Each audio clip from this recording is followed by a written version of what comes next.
Do you know that feeling of laying your head on the pillow and instead of rest, finding a whirlwind of thoughts that won't stop, as if your mind were an engine revving in neutral? You try to close your eyes, but tomorrow's scenario, the bills, the diagnoses, and the what-ifs scream louder than the silence of the night, squeezing your chest with an invisible, cold hand. It's like carrying a backpack full of stones up a steep hill, feeling the weight of problems that haven't even happened yet, but that are already stealing the air from your lungs and the peace from your heart in the present moment. I want to invite you, in this sacred moment, to imagine that we are sitting side by side, and I will help you untie the knots of this heavy backpack so that you can finally take a deep breath and release this burden. God did not design your shoulders to carry the weight of the whole world, nor did He design your heart to live in the future. He has an urgent invitation for you to exchange this corrosive anxiety for supernatural rest. Stay with me, because in the next few minutes we will discover together how to surrender what you cannot control into the hands of the one who controls everything, the thief of the present. Excessive worry about the future is, in fact, a silent and cunning thief that invades your home without breaking down doors, taking away the most valuable treasure you possess, today. It makes us live in a time that doesn't exist, creating horror movies in our minds, where we are always defeated, where resources are lacking, and where loneliness reigns, leaving us paralyzed in the face of life. When you spend your vital energy trying to solve the problems of next week or next year, you are left without the strength to experience the blessings and face the small challenges that God has placed before you at this very moment. Often, we fall into the great illusion that if we think hard enough about the problem, if we go over the possibilities 1,000 times, we will have some kind of control over the outcome. But this is a dangerous emotional trap. Worrying is like sitting in a rocking chair. It demands a lot of movement, leaves you exhausted, consumes your energy. But at the end of the day, it hasn't taken you anywhere. You remain in the same place. This false sense of control only increases the tension in your muscles and the fog in your faith, preventing you from seeing that God is already there ahead. Notice how anxiety makes us pay high interest on debts that may never be collected, suffering in advance for tragedies that, more often than not, never materialize in the terrible way we imagine. It's a self-imposed torture where you suffer twice. You suffer imagining the pain, and if it comes, you suffer experiencing it. But if it doesn't come, you suffered for absolutely nothing, wasting joy. An anxious heart is a dry and cracked ground where the seed of hope struggles to sprout because the scorching sun of fear burns any attempt at trust before it even takes root. The Bible teaches us with age-old wisdom that each day has enough trouble of its own, not because God wants us to suffer, but because He knows exactly the measure of grace we need to overcome the 24 hours of today. Trying to use today's grace to solve tomorrow's problems is like trying to light an entire road with a single match. It will burn your fingers and go out before you take the second step. You need to understand that the future is sacred territory that belongs exclusively to God, and trying to invade it with the force of human arms is declaring a war that is already lost. Imagine your life is a house with many windows, and anxiety forces you to run from one side to the other, trying to close windows from storms that are still miles away on the horizon. While you run desperately trying to seal the cracks of an uncertain future, you fail to enjoy the gentle breeze and the sun that enter through the living room window right now, ignoring God's presence in your home today. The fear of tomorrow is a thick curtain that prevents us from seeing the manna that the Lord has already prepared to sustain us this morning, leaving our souls hungry. When we focus excessively on what we lack or what could go wrong, we silently declare that our ability to foresee chaos is greater than God's ability to provide the solution at the right time. It's a subtle form of practical atheism, where we say with our mouths that we believe in a loving Father, but live like desperate orphans who need to ensure their own survival at any cost. This attitude hardens the heart and blinds us to small daily miracles, transforming the Christian walk into a heavy burden of obligations and fears instead of an adventure of faith. Therefore, the first step to healing is not knowing what will happen, but recognizing that this obsession with tomorrow is destroying who you are today and distancing you from the sweet voice of the Holy Spirit. It takes courage to admit that we are tired of fighting ghosts and that we need to stop going in circles, deciding that from now on, we will no longer accept being robbed by fear. Let us then look to sacred history and learn how God himself taught his people to depend on him day after day without accumulating the weight of tomorrow. The lesson of the manna. To understand the cure for anxiety, we need to travel to an arid desert where the people of Israel walked under a scorching sun, surrounded by hot sand and the terrible fear of scarcity. They were free from slavery in Egypt, but still enslaved by the fear of starving to death. They looked at the empty immensity and asked, "What will we eat tomorrow?"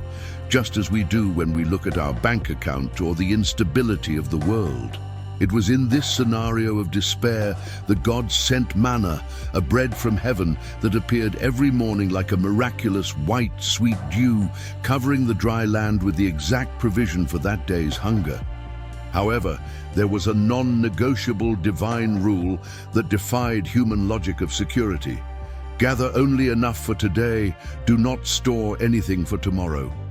God was proposing an intensive training in trust, teaching those people that security was not in the accumulation of granaries, but in the faithfulness of the one who promised to care for them. He wanted them to sleep peacefully, not because they had food stored in their tents, but because they knew that, upon opening their eyes the next morning, the miracle would be there waiting for them again, fresh and renewed. But like us, many Israelites were overcome by the what-if syndrome. What if the manna doesn't fall tomorrow? What if God forgets? I'd better secure my future now. Driven by anxiety and distrust, some tried to hoard the manna, hiding the bread in jars to ensure their survival the next day, attempting to seize control that belonged to God. The result was disastrous and repugnant. The Bible recounts that, the following morning, the stored manna bred worms and smelled bad, transforming yesterday's blessing into today's decay. This powerful image reveals a profound spiritual truth. God's grace is fresh and daily. It cannot be stored, frozen, or accumulated for future use. When you try to solve next month's problems with the strength you receive today, that energy rots inside you, transforming into stress, ulcers, insomnia, and bitterness. Rotten manna is the human attempt to manipulate the future. It's that mental conversation you repeat 1,000 times, trying to predict all the variables, and which only serves to leave your soul sick and smelling of the fear of unbelief. God was teaching that trying to control tomorrow not only fails, but also spoils the present, because whoever hoards the manna out of fear does not enjoy its taste at the right time. Anxiety is, at its core, a form of temporal avarice. We want to possess the time that has not yet been given to us, refusing to accept our condition of dependence on the Father. The manna rotted to prove that self-sufficiency is an illusion. Nothing we try to hold on to tightly, based on fear, remains healthy in our hands for long. You need to understand that God doesn't give you the strength for next week's crisis today, because if He did, you would trust in that strength and not in Him. He wants a daily, fresh, and continuous relationship. He promises that the Lord's mercies are new every morning, which means that the supply for your needs tomorrow is already ordered, already prepared, but will only be delivered when tomorrow's sun rises. Trying to live the future today is like trying to breathe tomorrow's air. It's impossible, and trying to do so will only leave you suffocated and breathless in the present. The invitation that springs from this ancient story to your modern heart is to release your burdens of worry and learn to harvest only the life that is before you in this moment. It is a call to exchange the false security of control for the unwavering security of presence, remembering that the same God who sent bread in the desert for 40 years without failing a single day will not suddenly begin to fail you. Leave tomorrow in God's hands, for his manna is never late, never lacking, and never delivered to the wrong address. The metaphor of the lantern in the dark. Now imagine you are walking through a dense forest or along an unfamiliar road in the middle of a moonless night, where the darkness is total and the silence is terrifying. In your hands, God has placed a lantern, or, as the ancient psalmist said, an oil lamp. But this light has a very specific characteristic. It is not a powerful spotlight that illuminates kilometers ahead, revealing the entire horizon. It is a focused light designed to illuminate only the small circle of land where your feet are now standing and, at most, the location of your next step. This image perfectly illustrates Psalm 119:105, which declares, "Your word is a lamp to my feet and a light for my path." Note that the sacred text does not say that the word is a high beacon showing the final destination, nor a detailed map with all the obstacles of the next 10 years. God gives us light for the step, for immediate movement, because he knows that life is a walk of faith, and faith only exists when we do not see everything, but trust in the one who guides us by the hand through the valley of the shadow. The great problem with our anxiety is that we demand a spotlight from God. We want to see the whole road. We want to know where the curve ends, where the abyss is, and how much further we are from the destination. We remain paralyzed in the dark, screaming for clarity about the distant future, and because we don't see what's 100 meters away, we're afraid to take the step that's right under our noses. This obsession with seeing the whole picture blinds us to the safety of the present, causing us to stumble over small stones while trying to see mountains that are too far away. Perhaps you haven't realized it, but the darkness surrounding your future may actually be a severe act of mercy from God to protect your heart. If he were to shine a spotlight on you now and show you all the struggles, all the valleys, and all the challenges you will face in 5 years, you would probably faint from fear and give up the journey before even beginning. He keeps the future hidden not to torture you, but so that you focus your strength only on today's challenge, which is the only battle you are gracefully guaranteed to win. Living by faith means learning to love the small circle of light God has given you today and refusing to look at the darkness outside of it. When you focus only on the next step, that small right decision you need to make today, that prayer you need to say now, that forgiveness you need to release, anxiety loses its power because the now is manageable. The crushing weight only appears when we try to bear the responsibility of illuminating what God, in his sovereignty, has decided to keep secret for now. God's promise is not that you will see the whole path, but that you will never walk in absolute darkness if you remain close to him. The light of the lantern moves with you. As you take a step of obedience, the light advances a meter, then another, and then another, progressively revealing the path. You don't need to have a complete map view to reach your destination safely. You only need to keep walking, trusting that the light will be sufficient for the exact moment your foot touches the ground. So, take a deep breath and turn off the imaginary spotlight in your mind that tries to scan the future in search of dangers. Turn your attention to your feet, to the firm ground that God has placed beneath you at this moment, and ask the Lord, "Father, what is the one step you want me to take today?" It is in this simplicity, in this humble dependence on walking meter by meter, that you will find the peace you so desperately seek, discovering that he is faithful to guide your steps one at a time until dawn. Who is the pilot? Let's now navigate to one of the most dramatic scenes in the Bible, where a furious storm suddenly arose on the Sea of Galilee, hurling violent waves against a small fishing boat. Imagine the scene: the howling wind, the icy water filling the deck, the pitch-black sky, and experienced men screaming in terror, believing that this was the end, that their future would be to sink in those turbulent waters. This storm perfectly represents moments of crisis in your life, when bad news arrives all at once and you feel that the boat of your family, your finances, or your health is about to capsize. In the midst of this deafening chaos, we find the most contrasting and disturbing image of all. Jesus was in the stern, sleeping on a cushion in absolute peace. To human anxiety, Jesus' sleep seems like neglect, indifference, or abandonment. It's that moment when you cry out to God asking, "Lord, don't you care if I perish?" feeling alone while the world collapses. But Jesus' sleep was not negligence. It was the supreme demonstration of one who knows that the Father is in control and that no storm has the authority to sink a boat where the Creator of the seas is present. The disciples made the classic mistake of anxiety.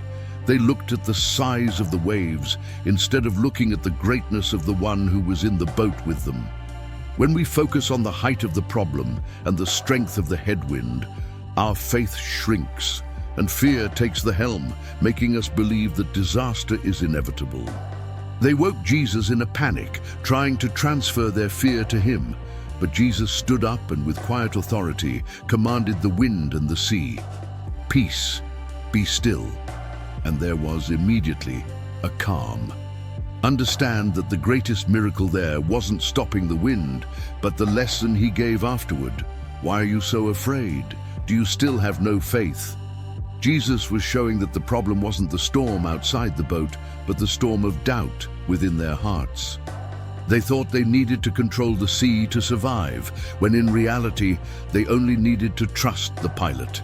Anxiety is the arrogant attempt to want to be the captain of the universe, thinking that if we stay awake and worried, we will prevent the boat from sinking.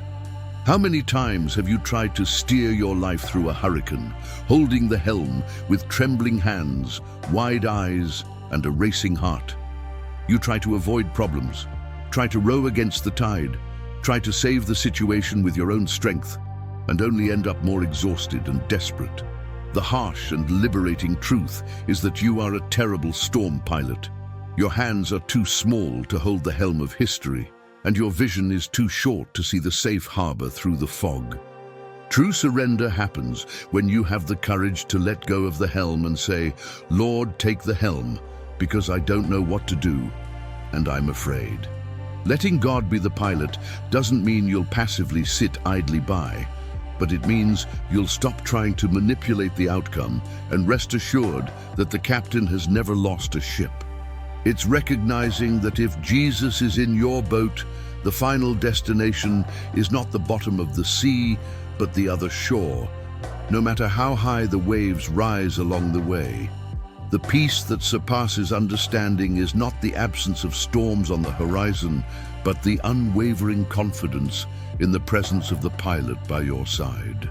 When you surrender control, you can finally lay your head on the pillow of faith and sleep in the midst of the war, knowing that he who watches over your life neither sleeps nor slumbers and has absolute power to transform chaos into calm with just one word. Stop fighting the waves and start worshiping the one who walks upon them.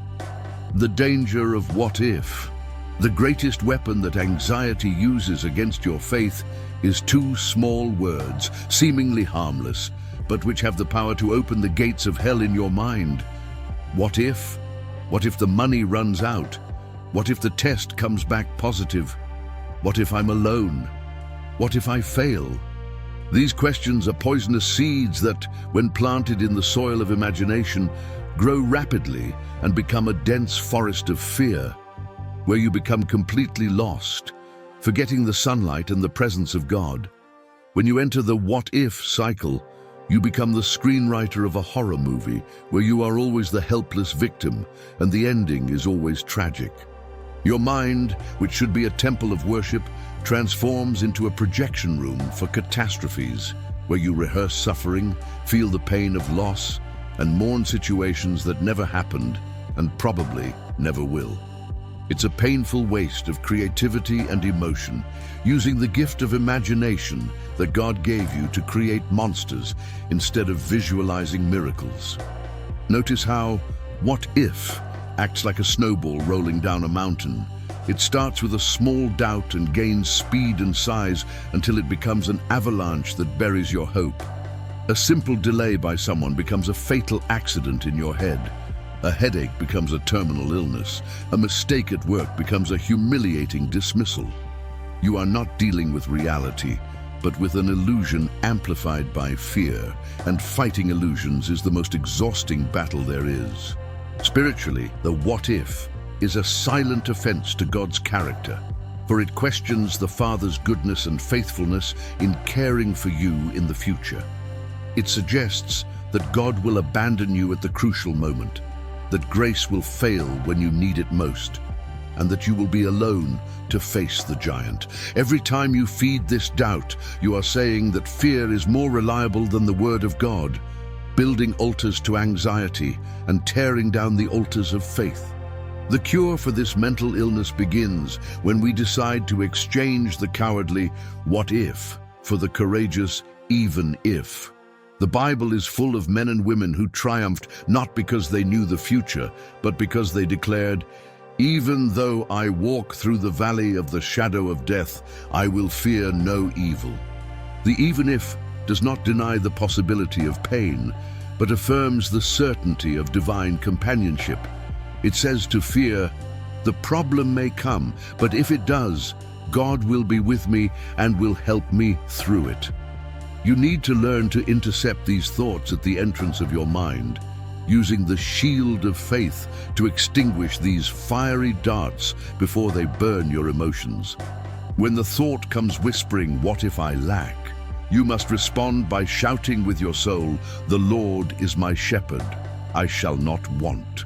It is an active battle of substitution where you expel the lie of the uncertain future with the truth of the eternal promise, refusing to negotiate with the terror of the night. Remember that God presented himself to Moses as "I am," not as "I will be" or "I may be." He is the God of the eternal present, of concrete reality, of the firm ground you stand on now. Abandon the imaginary world of "what if." Return to the reality of God's presence in this very second, and feel the peace of knowing that no matter what question the future brings, Jesus will always be the sufficient and definitive answer. To the audacity of delivery. Many people confuse surrendering to God with passivity, laziness, or resignation. But true surrender is an act of wild courage and spiritual boldness. It takes immense inner strength to look at a problem you can't solve, raise your hands and say, "God, this is too big for me, so I transfer responsibility for the outcome to you." And this isn't giving up on life, it's giving up playing God, recognizing that the creator of the universe is infinitely more competent to write the ending of your story than you are. Look at the powerful example of Joseph in Egypt. He was betrayed by his brothers, sold into slavery, and unjustly thrown into prison with no release date, no lawyer, and no prospect for the future. If anyone had the right to be consumed by the anxiety and bitterness of "what if I die here?" it was Joseph. But what he did in that dark dungeon is the key to your liberation today. He didn't remain paralyzed staring at the bars, trying to guess when he would get out. He decided to flourish right there, in the midst of the darkness. Joseph surrendered his future to God so completely that he dedicated himself to being the best administrator that prison had ever seen, caring for the other prisoners and interpreting dreams, serving with excellence in the worst place in the world. He understood that he could not control when the doors would open, but he could control the attitude of his heart while they were closed. If Joseph had spent his days biting his nails with worry, he would never have seen the opportunity to serve the king's cupbearer, and he would never have reached the throne of Egypt. The vital lesson here is, don't wait for the perfect scenario or the guarantee of victory to begin living and serving God. Anxiety makes us put life on pause, waiting for problems to resolve themselves so we can finally be happy or grateful. But faith calls us to press play now, even within the crisis. Surrendering to the future means doing the best your hands can today, trusting that God is behind the scenes weaving the threads of tomorrow for your good, even if you don't see the loom moving. I want to challenge you now to do a spiritual visualization exercise. Imagine you are holding a heavy contract on which are written all your worries, your deadlines, and your need for control. Visualize yourself tearing this contract in half, piece by piece, and throwing it to the wind, declaring that you renounce the right to worry. Feel the physical and spiritual relief of being left with empty hands, not because you have lost everything, but because now your hands are free to hold God's hand. This boldness to let go of control is what activates the supernatural power of heaven in your life, because God acts in favor of those who wait on Him and not those who try to do His work. When you say, "Lord, the problem is yours," you leave the defendant's chair and start sitting in the audience, watching God's work with expectation and not with fear. It's a divine exchange. You give Him your anxiety, which serves no purpose, and He gives you peace, which serves all purposes. Decide today to be like Joseph. Whether you are in a pit, in prison, or in a palace, be faithful now, worship now, and trust now. Your future does not depend on your sleepless worry, but on the faithfulness of the one who began the good work in you and is faithful to complete it to the end. Release the weight, lift your head, and prepare yourself, for whoever surrenders control to God is surprised by scripts far better than those they tried to write alone. The rest of the soul. We have now arrived at the final destination of our spiritual journey, the place of rest. This rest is not merely the relaxation of the body or a good night's sleep, but a profound state of the soul, an inner stillness that remains unshakable even when the world outside is crumbling. It is the biblical promise of peace that surpasses all understanding. A peace that makes no logical sense to those who look from the outside, because it exists precisely when the problems have not yet been solved.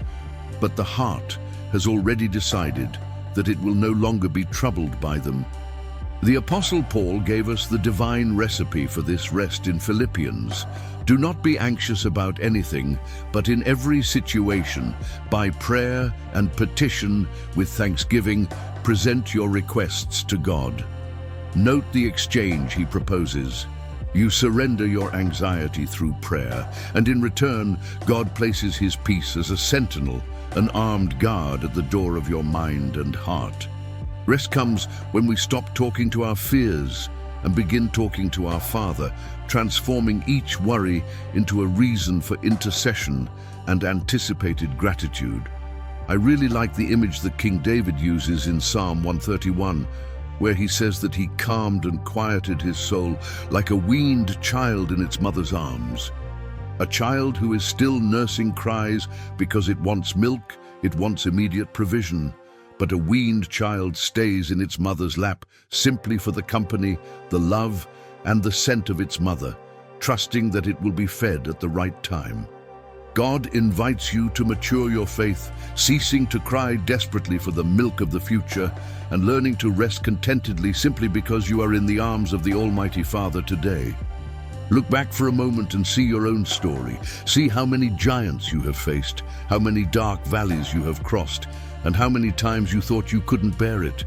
And yet, here you are, standing, alive and sustained. If God did not fail you yesterday, and if His mercy has sustained you until this very second, what logic is there in doubting that He will take care of your tomorrow? Make your past a monument of faith, an Ebenezer, remembering that thus far the Lord has helped us, and that is the absolute guarantee that He will not abandon you in the next few miles of the road. This rest also stems from the certainty that you are not walking alone towards the unknown.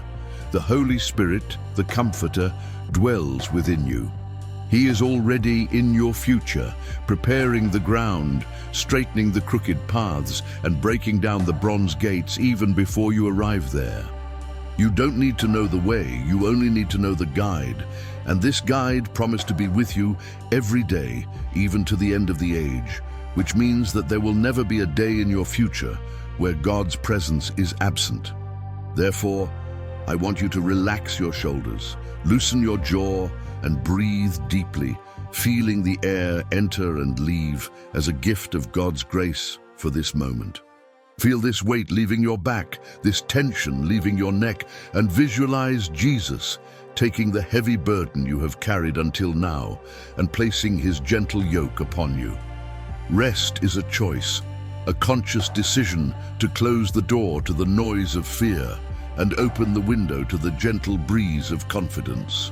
Prepare your spirit now, for we are going to seal this change of mind with a declaration of faith. Don't leave this video carrying the same baggage you came in with. Leave it all at the altar now. This is the moment to tear up the contract of worry and sign the deed of peace, declaring to the spiritual world that your life has an owner and that your future is secure in the hands of the one who never fails. Conclusion.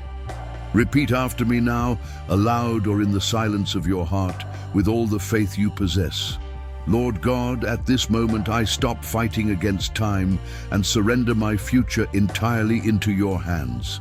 I renounce the need for control, reject anxiety, and declare that I trust in your goodness to take care of me and my family.